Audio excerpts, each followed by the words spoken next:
Vou aproveitar que o Joelson já está conosco para a gente já entrar nessa nossa conversa aí que eu falei para vocês a respeito do Educafro. O Joelson da Silva Santiago, nosso convidado aqui do Cultura Brasileira, é professor de Sociologia, ele é pesquisador em Educação para Relações Étnico-Raciais e coordenador geral da Educafro Brasil Regional Rio de Janeiro.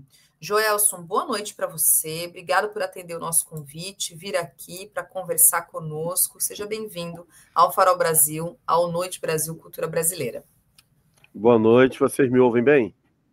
Ouvimos. Então tá ok. Foi essa correria, muda dali, muda daqui, tentando se adaptar, né? Mas é um prazer estar com vocês. Nós vamos tratar de algumas questões, né? Falar de umas outras que, de fato, permeiam a nossa sociedade e que contribuem para o nosso desenvolvimento, o nosso crescimento. Nós temos avançado em algumas pautas no que diz respeito a questão étnico-raciais, mas ainda estamos distante daquilo que é o almejado para que tenhamos, de fato, um Brasil grande, um Brasil que acolha e desenvolva todos os seus, principalmente aqueles ex-escravizados, né? Que é a nossa pauta étnico-racial. E aí, Joelson, aproveitando um pouco, né, da sua fala inicial, eu gostaria que você pudesse falar um pouco do contexto histórico, né, da origem, da história da Educafro, como é que ela nasce, como é que ela se dá, como é que ela se constrói, né, a partir de que contexto, para quem de repente não conhece, né, a gente sabe que a Educafro hoje ela está presente em vários lugares do Brasil e ela tem ali está na dianteira, né, dessa defesa das cotas, mas eu gostaria que você pudesse trazer um pouco da história mesmo, né, de como que se inicia essa trajetória da Educafro. A Educafro, ela hoje é conhecida nacionalmente e internacionalmente, mas ela tem a sua origem no frei franciscano Davi Raimundo dos Santos, né, conhecido aí nacionalmente. Ele começa o movimento na década de 70, quando ele tem a felicidade de adentrar o seminário, e ali ele sofre, segundo ele mesmo, o racismo, né, que hoje nós conhecemos, né, naquela época não se chamava desta forma, mas hoje nós conhecemos como racismo estrutural. Ele estava numa área, né, teológica majoritariamente branca, e ele não se identificava e não sabia o que eram as mazelas do povo negro. E aí ele toma uma decisão ali, naquele momento, que a sua missão enquanto frade franciscano só teria significado se ele aprendesse e desenvolvesse para a causa negra. E é assim que começa ele ainda como seminarista. Aí passa-se a década de 80, e aí, em 1992, na cidade de São João de Meriti, no Rio de Janeiro, na Igreja Matriz, onde ele estava como frade, como frei, ele começa a trabalhar com algumas juventudes, jovens negros, né? Quem conhece muito bem o Rio de Janeiro sabe que esta região chamada São João de Meriti fica na Baixada Fluminense, aonde no período escravocrata era chamado do Recôncavo da Guanabara. Recôncavo da Guanabara é porque era a região que produzia, hoje nós falamos do agronegócio, mas era o que era o agronegócio naquela época, produzia para a coroa, né, que era na cidade, hoje conhecida como a cidade do Rio de Janeiro.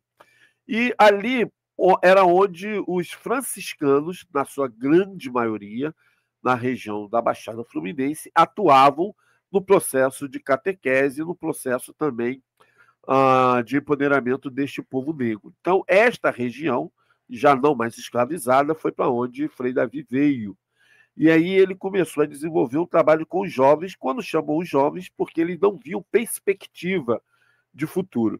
E ali começou o trabalho de forma efetiva da Educafro, de forma ininterrupta. No primeiro momento, PVNC, pré-vestibular para negros carentes, e aí no segundo momento, a partir de 98, Educafro, que agrega agora também os brancos pobres. Majoritariamente, a Educafro tem destinado a sua força no que diz respeito à inserção dessa mazela que descende de escravos, né?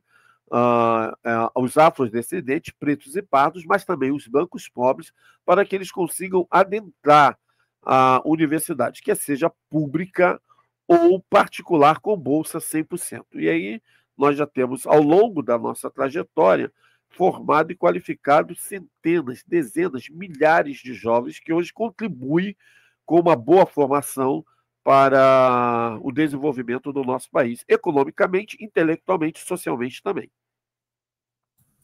Professor, e eu queria que você pudesse falar um pouco do contexto da lei de cotas, né? Mas trazendo um pouco aí, até no site, inclusive, da Educafro, aqui falando para a nossa audiência, vocês trazem um pouco desse momento, né? Em que foi a reitoria da UERJ foi ocupada, e isso 25 anos atrás, né? Houve uma pressão mesmo por parte da Educafro, para que naquele momento o governo do Rio pudesse fazer jus, né, aquilo que estava previsto. E a UERJ que sai justamente ali num certo protagonismo em relação à lei de cotas. A gente sabe que naquele contexto, inclusive, houve muito debate, muitos intelectuais, inclusive, que colocaram-se contra a lei de cotas, se utilizando de vários argumentos que, digamos, são racistas, né? Mas se você puder, professor, contar um pouco da atuação da Educafro nesse momento, né? Ali na UERJ, e como é que se deu naquele contexto em relação à lei de cotas, que, digamos, hoje, aí acho que isso algo que até a gente pode conversar um pouco mais no momento seguinte, digamos, até há uma certa consolidação em relação à lei de cotas, mas é resultado de uma luta que já vem muito antes, inclusive, do ano 2000, né? Mas que naquele momento, no ano 2000, houve essa questão ali na UERJ. Então, se você puder até contar um pouco dessa história, porque às vezes isso, no longo do tempo, as pessoas ou não sabem ou acabam até perdendo isso da memória, né? Do que se tem em relação à questão da lei de cotas. Eu acho que isso é importante nós ressaltarmos sempre. Nós estamos neste ano, né? 2025, comemorando os 25 anos que a UERJ, a Universidade do Estado do Rio de Janeiro, ela simplesmente absolve, sabendo que foi no ano seguinte que o primeiro vestibular acontece, mas foi um processo de tensão política, tensão social, tensão acadêmica, porque boa parte da academia não aceitava, isso não era bem visto, mas a Educafro, naquele momento, se fez valer para a inserção. Nós temos que pensar também que, neste período, já havia passado mais de 100 anos da abolição da escravatura, né? E os negros ainda não haviam ascendido educacionalmente dentro desses parâmetros chamado o terceiro grau ou ensino superior. Nós vemos de uma trajetória de mazelas, porque o Estado brasileiro ele fez a opção, né, após e no período escravocrata e após a escravidão, ele fez uma opção em não escolarizar negros e negras, entendeu? E aí hoje nós temos o resultado dessa opção governamental, porque no período escravocrata já era assim.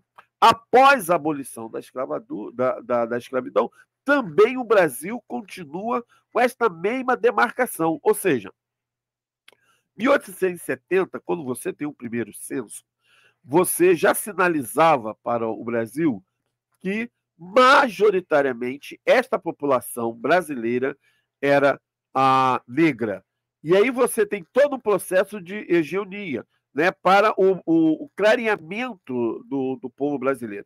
Nesse processo de clareamento, você também não quer dar a este povo a escolarização necessária. Então, você tem, da era Getúlio Vargas, né, você tem o processo da universidade, a Universidade do Brasil, que hoje nós conhecemos como o FRJ, você tem a PUC, você tem o Lago São Francisco, em São Paulo, né, hoje conhecida como a USP, você tem também Pernambuco, mas o negro ex-escravizado não tinha acesso.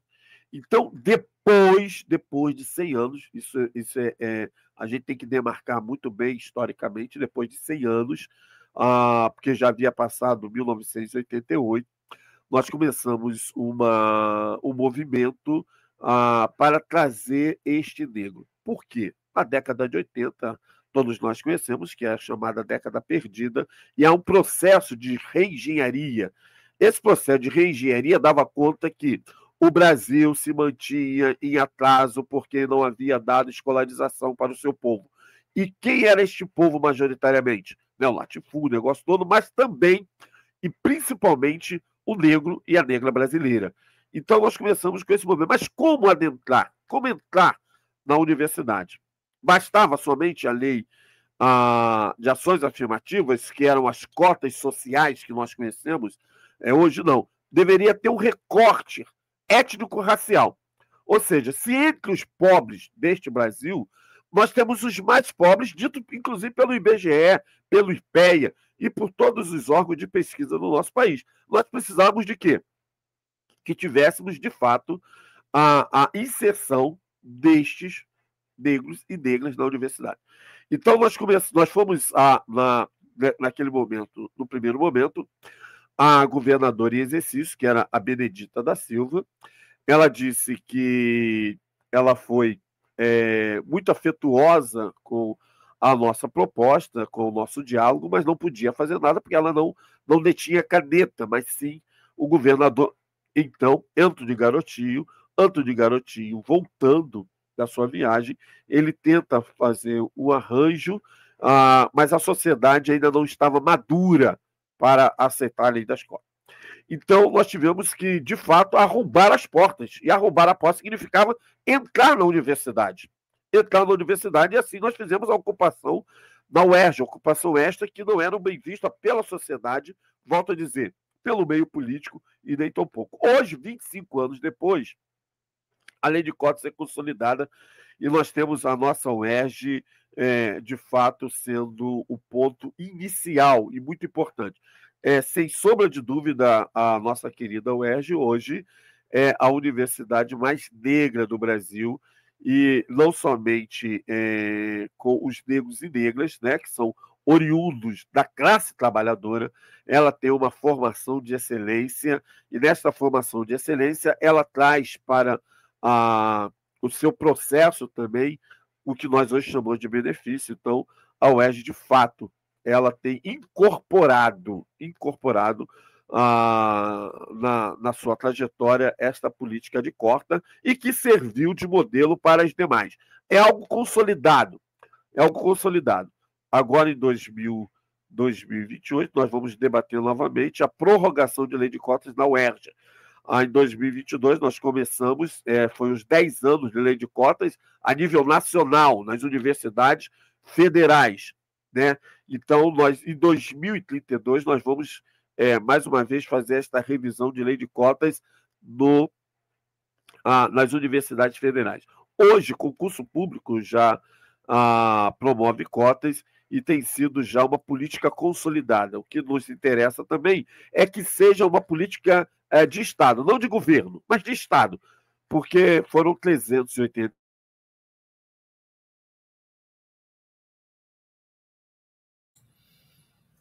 Acho que ele travou, né, gente? Foi ele. Vou tirar ele aqui. Vamos aguardar aqui. Eu vi que tem pergunta para ele, comentário também, né? Falando do Educafro. Deixa ele voltar. Voltou. Pronto. Então, como eu falava, o Brasil, nesses 388 anos, foi que mais trouxe negros e negras de África escravizados. O Brasil foi o último país a libertar os seus escravizados. Então, o Brasil tem uma dívida histórica com este povo. E nada melhor do que nós hoje tratarmos sobre este tema, porque nós queremos um Brasil grande.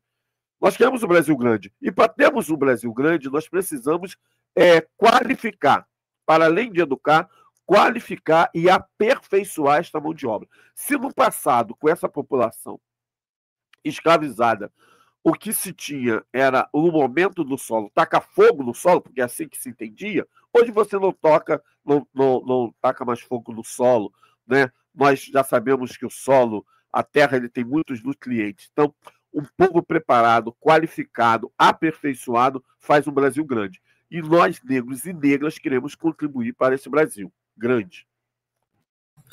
Professor, e como eu mencionei, você também aqui, né, usou o termo consolidado, e aí a minha pergunta vai nessa direção, né? Então a gente tem, a partir das lutas históricas, como a gente falou aqui, aí tem essa lei, que é a lei de cotas, é uma lei que ela é de 2012, se eu não me engano, eu acho que é 2012, né? 2012, implementada em 2013. Então, mas como é que está o cenário atual, assim? Ainda a lei de cotas, ela passa por debates, por preconceitos, por situações em que essa juventude, né, majoritariamente juventude, mas todos os universitários, independente da idade, que tentam acessar através das cotas. Quais são os dilemas hoje, assim, as questões que estão colocadas a partir dessa questão das cotas hoje? Quais são os desafios e o que atravessa essa juventude, enfim, esses universitários que acessam as universidades? Por incrível que pareça, não deveríamos tratar sobre isso, mas tem que ser tratado. Um dos maiores problemas que nós hoje enfrentamos, e desde 2017, nós temos segurado o boi pelo chifre, né, que se chama as fraudes nas cotas. Pasmem vocês que na lei de cotas, né, quando isso é consolidado e quando isso é dado através dos movimentos negros, há uma briga intensa dos movimentos negros, ou seja, não é algo dado, é algo conquistado. O que se estabelece é 20%. Ampla concorrência, 80%. Mas se não bastasse essa sociedade escravocrata e ao longo da sua trajetória burguesa, ela simplesmente avança para os 20%. Ela tem 80%. Ela tem 80%. Mas ela avança para os 20%. É inadmissível. O negro e a negra, ele não pode fraudar, porque está visto, está posto ali. Então, nós fomos em 2017 até o Supremo Tribunal. O Supremo Tribunal já consolidou a questão de cotas. Cotas é legítima, porque o debate que se tinha é que não era constitucional. O Congresso, ele bate o martelo e fala, é constitucional sim. Então, a lei de cotas está aí, e vai ficar por aí. Ontem, quem acompanhou a posse do ministro Fachin, ele mais uma vez consolida isso. Ele fala assim, olha, nós vamos continuar avançando para a população marginalizada deste país, que são os negros e as negras. O ex-ministro, o Barroso, já havia declarado isso também, e agora o Fachin nesta mesma linha. Então, o que acontece? Neste momento, nós fomos ao Supremo e ele declara que a lei de cotas é constitucional. E aí nós partimos para o outro debate que está posto dentro da sociedade brasileira. Quem pegou no tempo passado, nós não tínhamos a definição de questão identitária e nem tampouco a questão étnico-racial. E aí sempre tem um debate. Quem é preto? Quem é preto nesse Brasil? Né?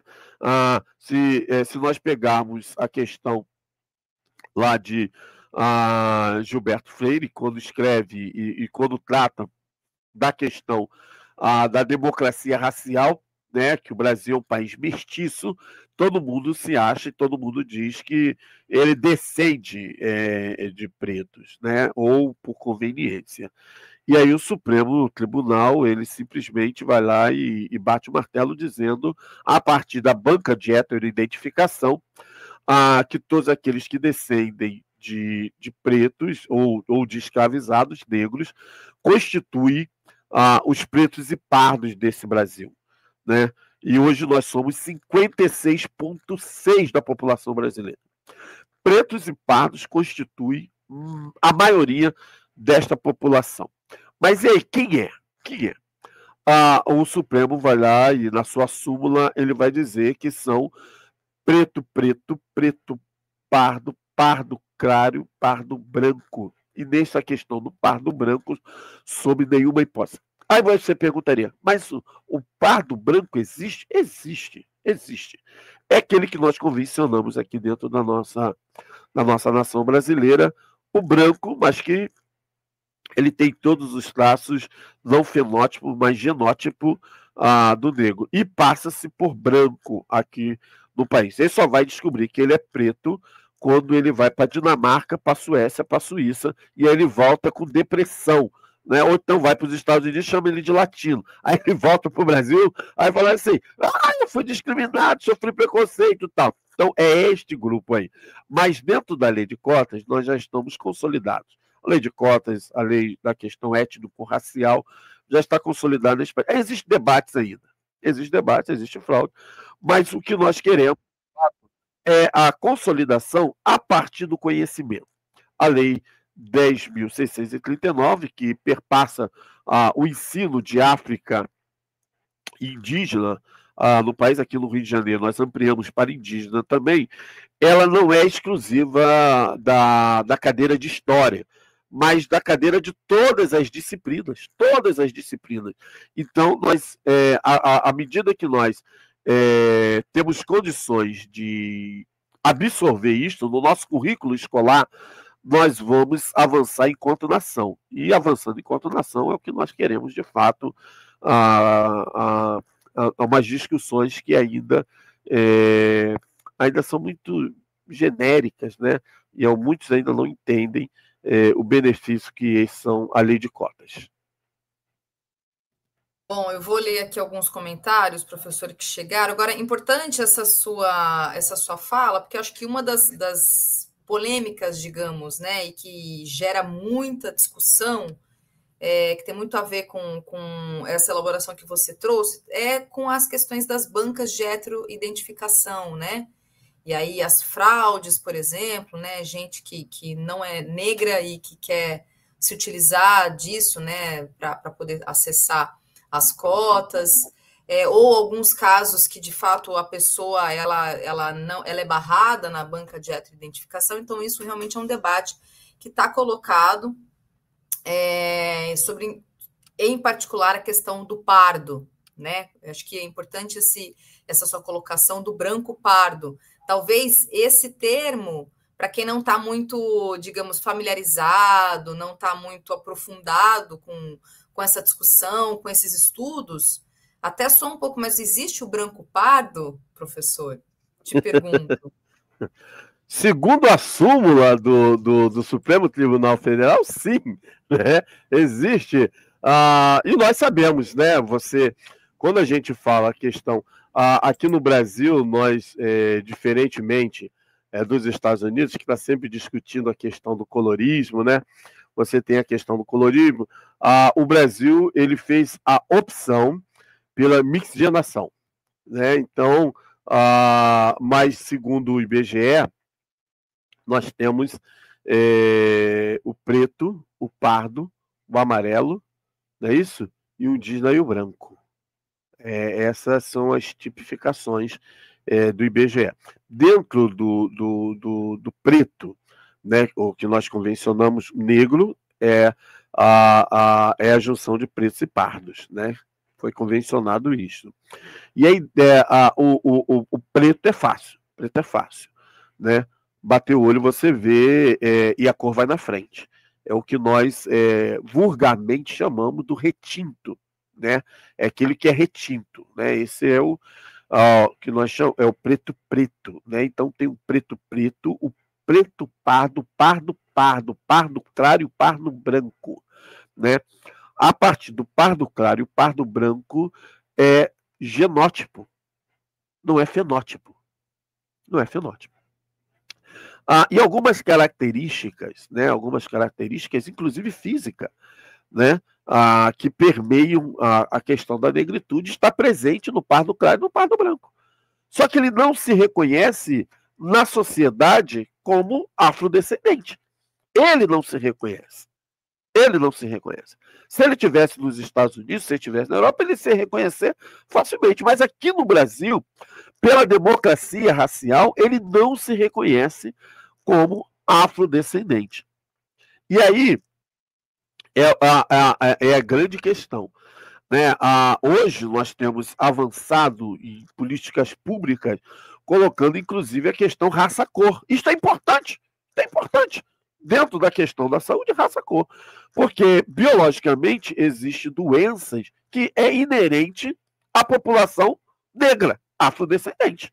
E como se a pessoa não se identifica, e como se ela não se reconhece, ela pode ser tratada.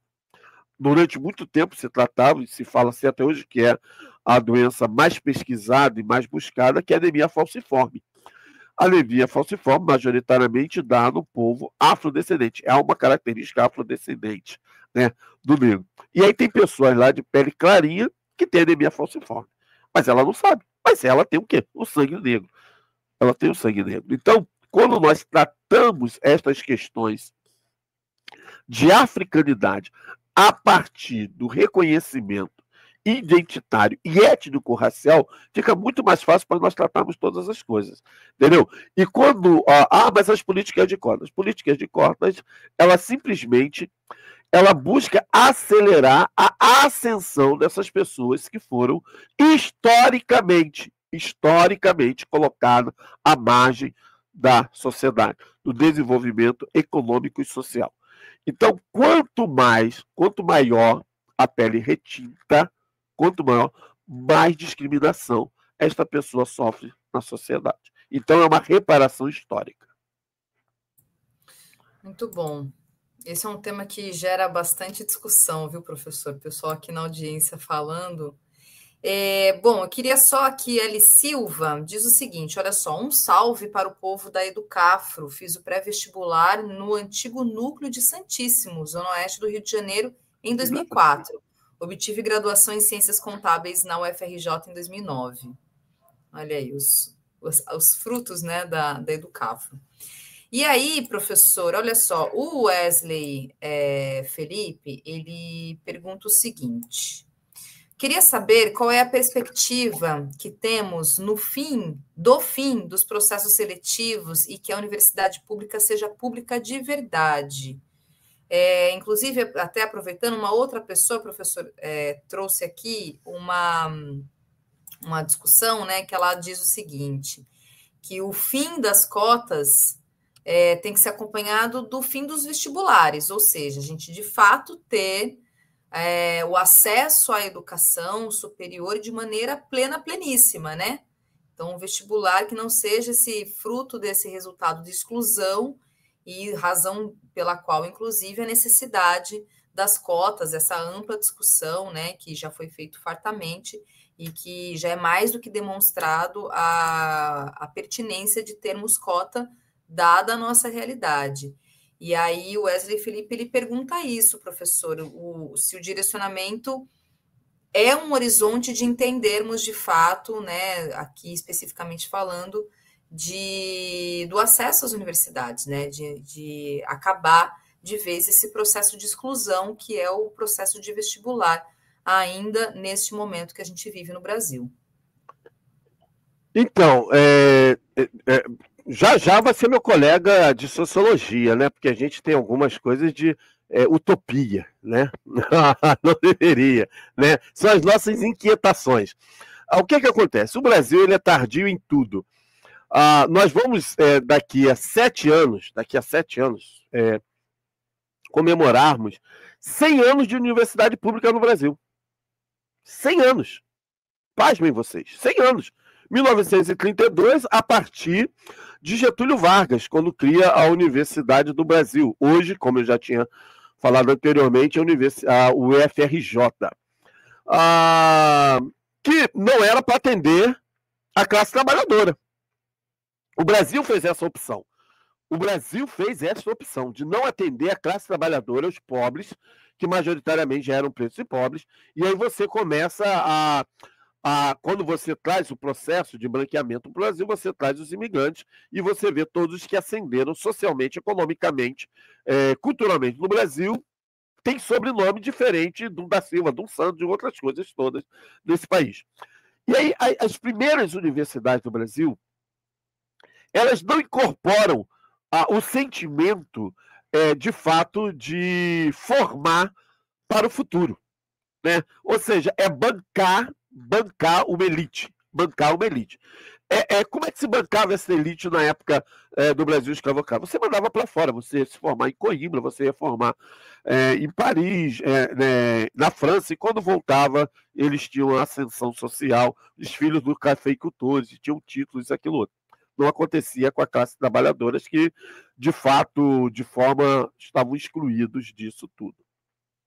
Então, você tem a USP, que ela nasce com esse desejo para se contrapor à Universidade do Brasil, e ela quer formar a elite paulistana, os 400. Você tem as pontífices, né, que hoje nós conhecemos, chamamos de PUC. Ela também nasce para atender a nobreza, a classe alta. De fato, quando a gente fala, é o UERJ, em 25 anos. A UERJ tem 70 anos. Ou seja, depois de 45 anos, começa a pensar na formação dessa classe de filhos e filhas de trabalhadores. Tem umas coisas que eu sempre fico alarmado quando eu viajo, e eu estou em alguns aeroportos aqui do Brasil, e aí eu sempre lembro que boa parte das companhias aéreas, antes delas falirem, elas eram públicas. Então, o Brasil teve companhias aéreas públicas, todos os aeroportos eles estão em espaços públicos, agora que estão sendo privatizados, mas a classe trabalhadora não tinha acesso, não viajava de avião, não passava em aeroportos, até hoje isso é assim. Então, a universidade pública, que é mantida pelo imposto, os impostos da classe trabalhadora, ela não permite que esse trabalhador ele usufrua disso. Isso é uma política de Estado perversa,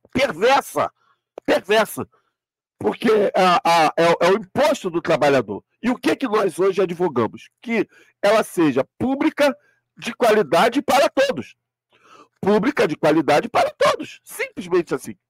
Quando você tem o advento do vestibular, ele vem para excluir. Não existia vestibular. Isso é recente. Entendeu? Ainda não completou 50 décadas, ou 5 décadas. Né? Ele vem para quê? Para excluir, para fazer o funil. E quem é que entra, ou quem é que na universidade pública estaria entrando? Aqueles que estivessem melhor preparados, que é a meritocracia injusta. Você pega hoje o ranking do Enem, você vai ver que aonde estão as escolas públicas. As escolas públicas de ensino médio, depois do centésimo.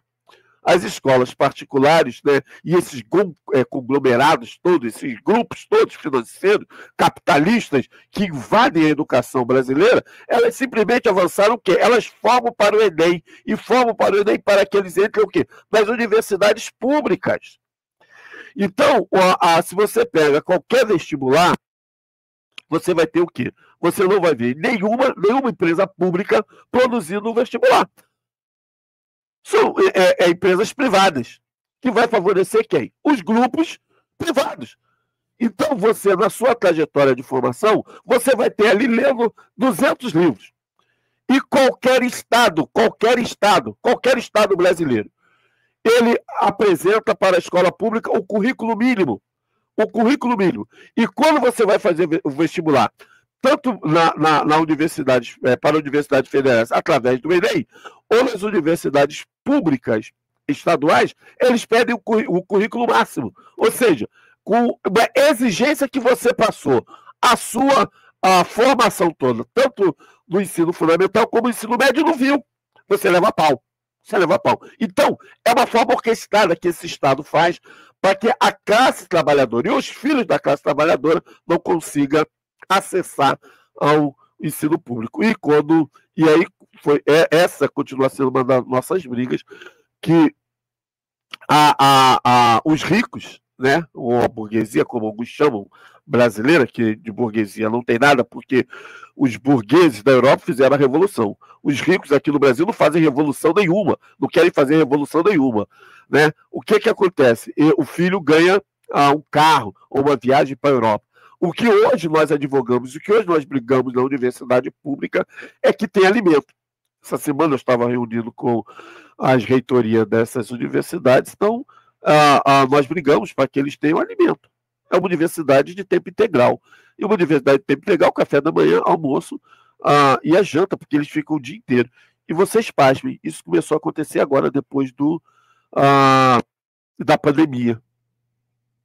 A UFRJ um pouco mais cedo, mas não chega está perto de, tem uns 10 anos, e a UERJ agora.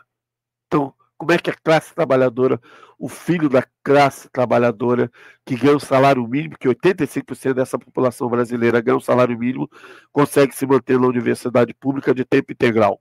Não consegue. Não consegue. Então, nós advogamos isso, um ensino público de qualidade, mas que também possa dar para este jovem, este menino, essa menina, qualidade de vida. Professor, realmente, acho que são dois desafios, né? Acessar a universidade e ficar na universidade, se manter na universidade, ter uma formação plena ali, né, com dignidade, inclusive, para que essa filha, esse filho do trabalhador se mantenha. Esse é um dos grandes desafios, inclusive, colocados aí, e grande parte, inclusive, das críticas que são feitas, porque não basta só acessar a universidade. É preciso fazer com que esse aluno, essa aluna se mantenha na universidade, né, professor?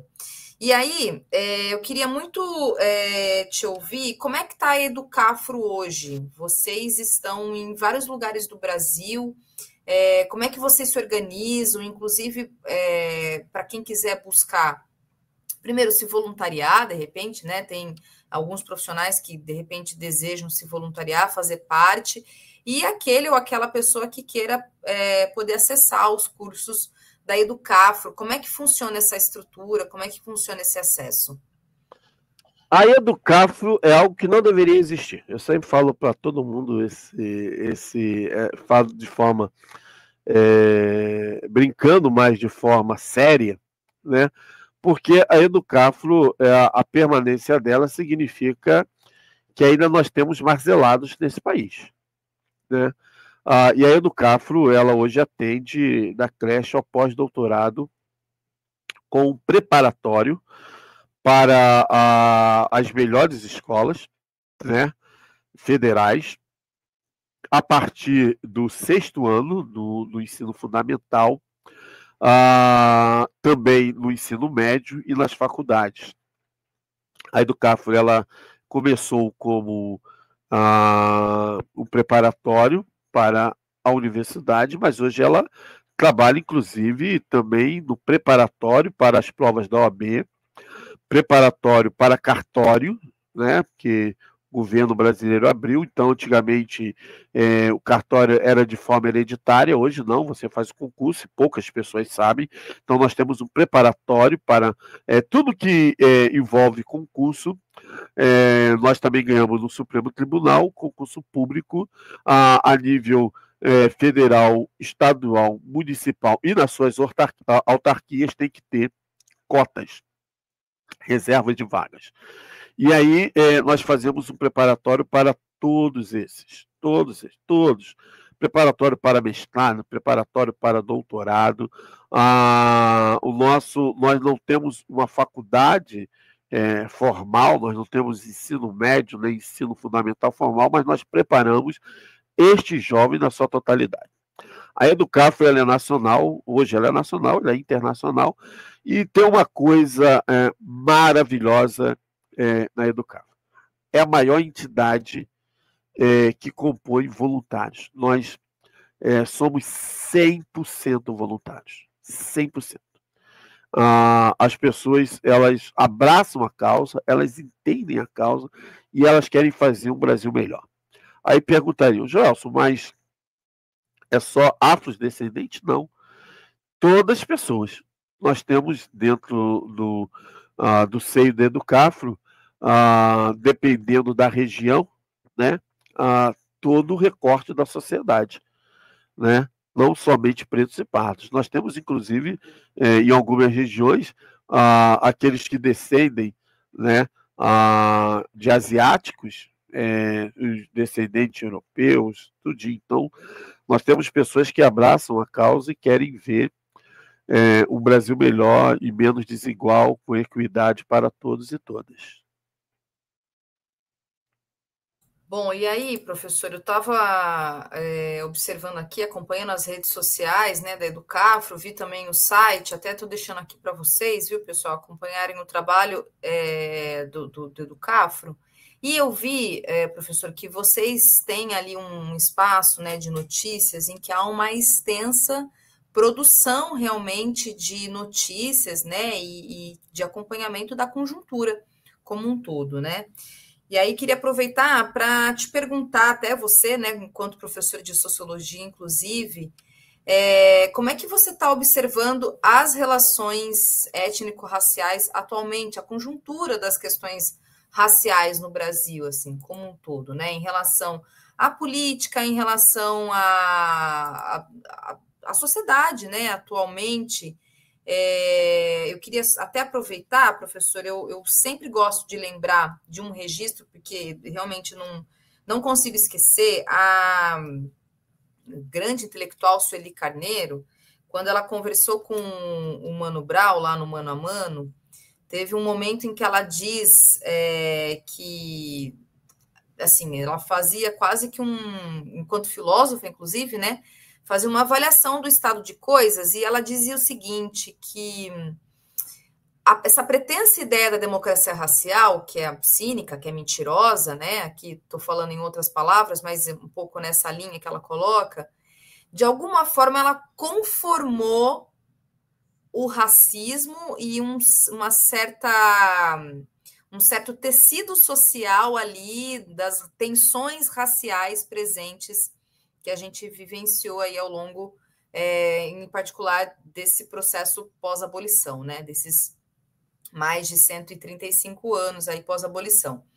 Só que Sueli Carneiro disse naquele momento em que uma avaliação que ela fazia de conjuntura, que a gente estava indo para um lugar de que esse tecido social ele ia se rasgar e que a gente ia passar por um processo, né, que a gente poderia e talvez a gente esteja vivenciando, e a partir disso que eu gostaria muito de te ouvir, professor, passar por um processo de esgarçamento total e de que essas questões, essas tensões raciais, elas iam estarem cada vez mais explícitas, ou seja, o racismo, né, de todas as suas formas, ele iria ser explicitado de maneira mais efetiva mesmo.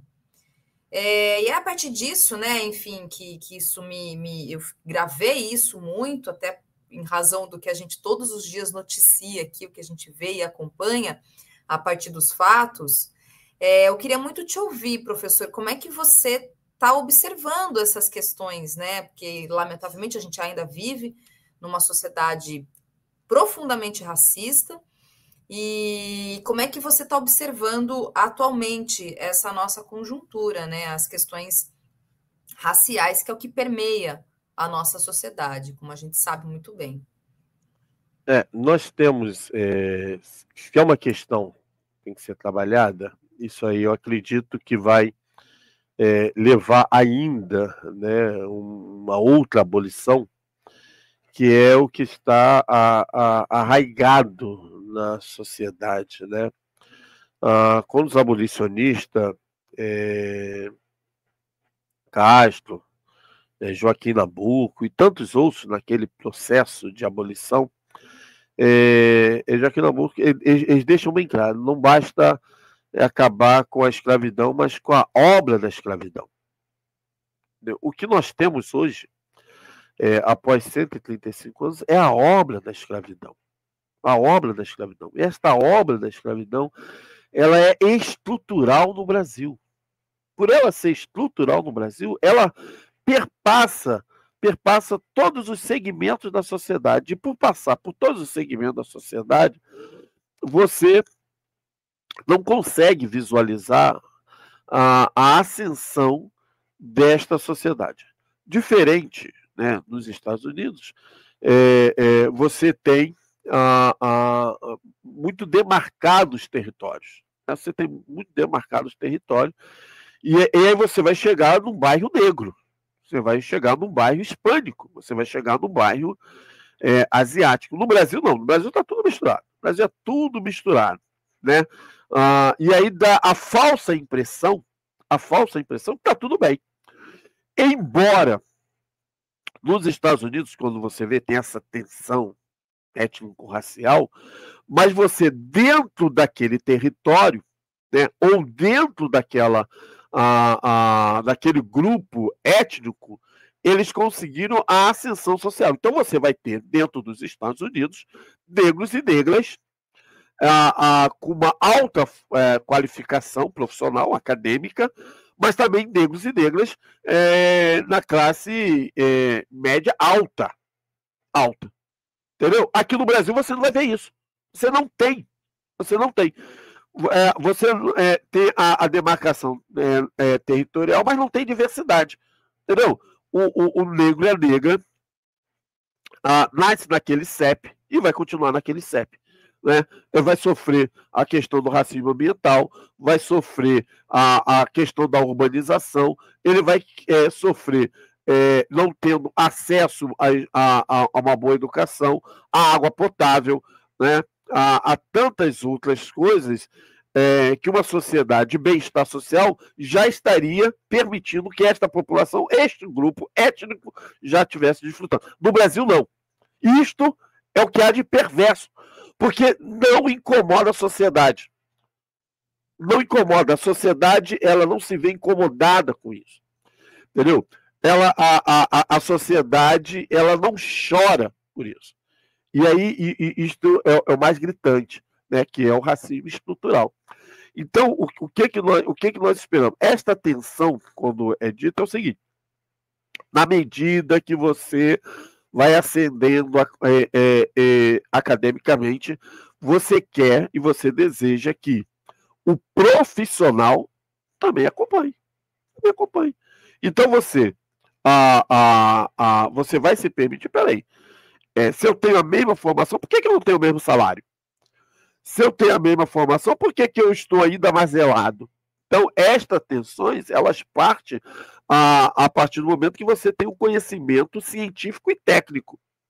Se você tem negros e negras tendo a mesma formação de brancos e brancas, por que ele não ascende socialmente? É o racismo. Racismo estrutural. Então, é isto aí que tem que incomodar a sociedade. Não só os negros, mas os brancos também. Os brancos conscientes, os brancos aliados, os brancos que querem um Brasil melhor. Então, nós vivemos numa sociedade tensionada justamente por conta disso. Porque quem está na base da pirâmide não permite e não quer permitir que haja ascensão social. Seria bom para todo mundo.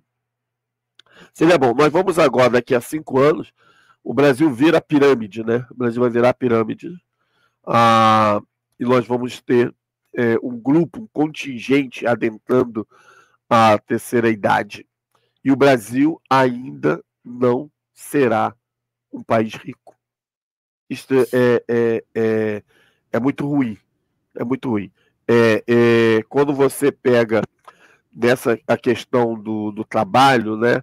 Quando você tem o tratado do trabalho, quando você tem a questão da organização do trabalho social, aí você tem, de uma forma hipotética, o homem, um salário de R$100, o homem branco ganha 100, a mulher vai ganhar 70, a mulher branca, o homem preto vai ganhar 50, e na base, tão somente na base da pirâmide, a mulher negra ganhando 30%. Entendeu? Então você não tem equidade, você não tem desenvolvimento. Então, o Brasil grande passa por essa questão étnico-racial, mas também de gênero. Né? E nós temos que rever muito dos nossos conceitos, e revendo os nossos conceitos, nós avançamos enquanto sociedade.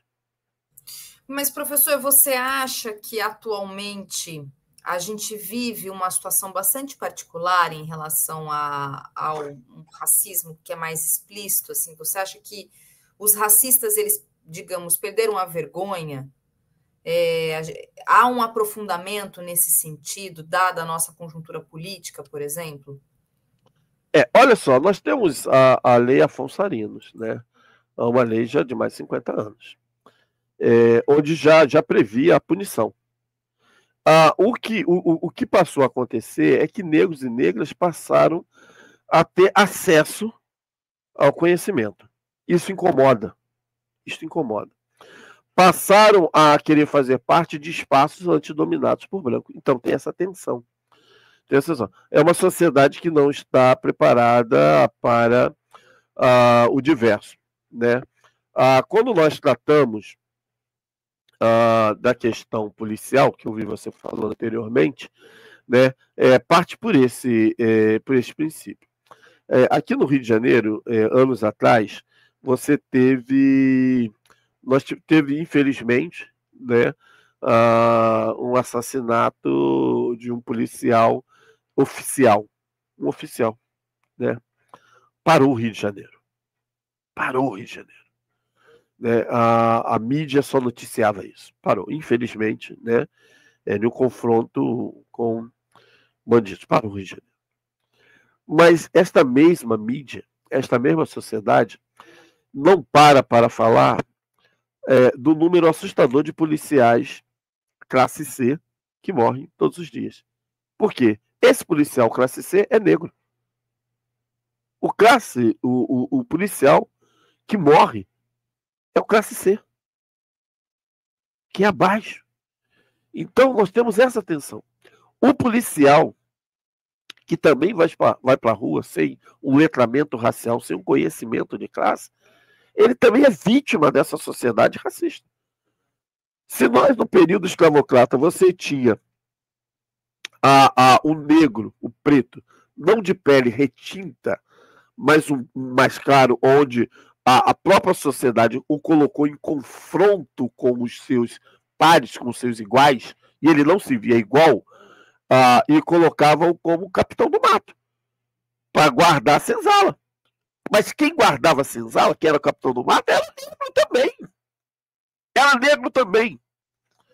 Então, quando você tem essa formação cultural arraigada de forma maléfica na sociedade, você não consegue compreender quem de fato permeia ou quem está nessa sociedade. E aí, todas na classe mais baixa da formação tem a presença negra.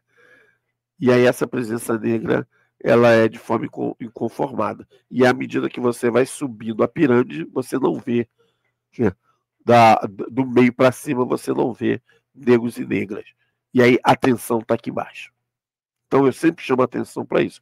Uma coisa é você hoje ver professoras, né, formadas, pedagogas, nas creches, né, dando aula para a educação infantil. Anteriormente eram as babás, aí a classe média agora coloca os seus filhos e as suas filhas nas creches. Ótimo. Mas você vai ver um grande contingente de professores, homens e mulheres, nessa formação primária, né? Na educação infantil. Você os verá também no ensino fundamental, né? A partir do ensino fundamental 2, dependendo da disciplina, você não vê. Na universidade, você não vê. Você não vê. Na medicina, você hoje vê alguns negros e negras dentro da saúde da família. Especialistas, você não vê. Então, a sociedade tem que acordar para isso. Tem alguma coisa errada. Tem alguma coisa errada. E nós precisamos avançar. Eu, particularmente, eu acho que nós não precisamos tensionar como os Estados Unidos ou alguns outros países, né? Partir para o confronto armado e ter uma guerra civil. Nós não precisamos disso. Mas nós precisamos achar o caminho e buscar um caminho que seja equânime para todos e todas.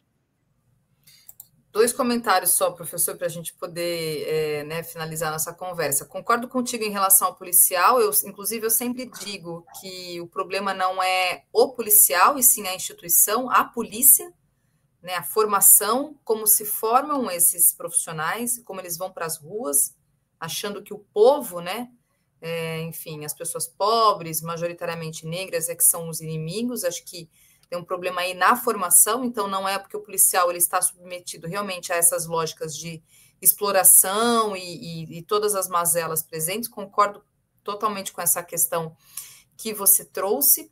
E aí também tem gente perguntando aqui, professor, pedindo, na verdade, algumas referências de literatura, um pouco dos dados que você trouxe, né? O Bruno falando, gostaria de uma literatura de referência para não ter que catar artigos aqui e ali, como esses dados do mundo do trabalho. Então, não sei se tem alguma instituição ou algum livro, enfim, alguma referência que você pode trazer aqui para indicar para a nossa audiência. Teve gente, já outras pessoas também, além do Bruno, perguntando, né, a respeito dessa fala que você trouxe a partir desse levantamento todo que você passou para nós. Olha, nós temos boas literaturas que podem ajudar um bom autor, Fanon, né? Vocês podem começando a ler Fanon. Nós temos hoje artigos, né, e livros produzidos pelo IPEA, né? Livros produzidos também pelo IBGE, Sueli Carneiro, né? Vocês podem procurar Sueli Carneiro. Também a questão do mundo do trabalho, isso é muito importante. Nós conhecemos o mundo do trabalho, quem trabalha muito com isso é o Nery, né, da Fundação Getúlio Vargas, e tantos outros artigos, né? Hoje, você com um clique no Google, você tem, dependendo da área específica que você quer, você pode ter uma formação um pouco mais sólida, né, inclusive da lei de cota, a lei 10.639, mas também você pode buscar artigos soltos. É uma leitura rápida, uma leitura simples, que te qualifica e te dá. Eu falei alguns autores, mas tem tantos outros autores por aí. Mas se você quiser uma formação clássica, começa com Florestan Fernandes, né, Gilberto Freire, para você entender qual é a formação desse Brasil, né? Darcy Ribeiro, ele vem tratando também, Celso Furtado, porque você tem que entender primeiro como o Brasil se constituiu. Se você entender como o Brasil se constituiu a partir dessas mazelas escravocrata, você vai conseguir entender onde você está. A partir do momento que você entende onde você está, você consegue fazer a revolução, né? Não era aquela que Marx pega armada, mas você consegue fazer uma revolução intelectual. E a revolução intelectual é a partir do conhecimento, do desenvolvimento, e aquele que vai perpetuar e permanecer na nossa sociedade. Tá bom, professor. Olha, te agradeço muito por vir aqui conversar conosco, falar da Educafro, né? Trazer, enfim, esse cenário.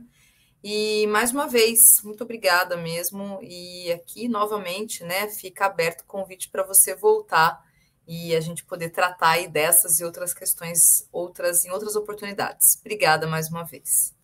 Olha, eu que agradeço. Obrigado pelo espaço, obrigado pelo momento. Nós estamos vivendo um momento ímpar na nossa sociedade. De 2014 até 2024, a ONU ela destinou para o período afrodescendente, a década afrodescendente. O Brasil, infelizmente, não conseguiu nem 1% do que havia se comprometido. E aí a década foi ampliada. Então, nós estamos ainda na década afrodescendente, né? Então, 2025 vai até 35. E o nosso atual presidente, ele viu nessa questão da ODS, são 17, e ele propôs a ODS 18, que trata sobre igualdade racial. Então, começou no Brasil, já foi referendada pela ONU, tá ok? Então, a ONU já aceitou. Então, não é a ODS, a nossa ODS é a do desenvolvimento sustentável, não são 17, porque para o Brasil é 18 e para o mundo também agora é 18, que trata da igualdade racial. Então, nós temos hoje parâmetros a partir da ONU e também da década. E o Brasil agora, semana retrasada, reconheceu que tem uma dívida histórica a partir do Banco do Brasil, e há de ser criado um fundo de 20 bilhões, onde há de contemplar durante 20 anos esta população. Então, estejam antenados com o que está acontecendo no país e no mundo a partir da inclusão de negros e negras. Obrigada mais uma vez, até a próxima. Tchau, tchau. Obrigado.